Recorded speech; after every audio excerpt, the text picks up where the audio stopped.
ஆச்சி கொழுக்கட்டை மாவு வந்தாச்சு. ஆச்சி கொழுக்கட்டை மாவிற்கு கொழுக்கட்டை அச்சை கேட்டு வாங்குங்கள்.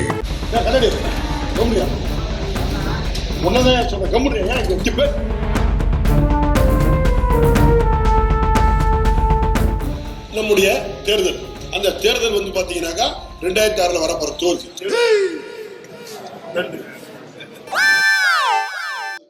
திருவள்ளூர் மாவட்டம் தாமரைப்பாக்கத்தில் நடைபெற்ற திமுக உறுப்பினர்கள் கூட்டத்தில் முன்னாள் அமைச்சரும் ஆவடி எம்எல்ஏவுமான நாசர் பேசினார். அப்போது மேடை அருகே நின்று பேசிக் கொண்டிருந்த கட்சிக்காரர் ஒருவரை அவர் கடிந்து கொண்டார்.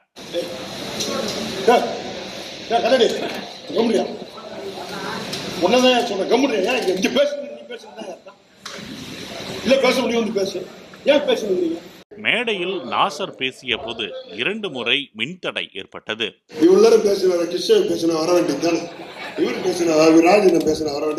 எல்லாமே நமக்கு தான் கிடையாது, கரண்ட் கூட நமக்கு தான் கிடையாது. தொடர்ந்து பேசிய நாசர் 2026 தேர்தல் பற்றி பேச தொடங்கிய மறுகணமே மீண்டும் மின்தடை ஏற்பட்டது. ஆக வருகின்ற நம்முடைய தேர்தல், அந்த தேர்தல் வந்து பாத்தீங்கன்னாக்கா 2006 வரப்போற தோல்வி. ஆச்சி கொழுக்கட்டை மாவு வந்தாச்சு. ஆச்சி கொழுக்கட்டை மாவிற்கு கொழுக்கட்டை அச்சை கேட்டு வாங்குங்கள்.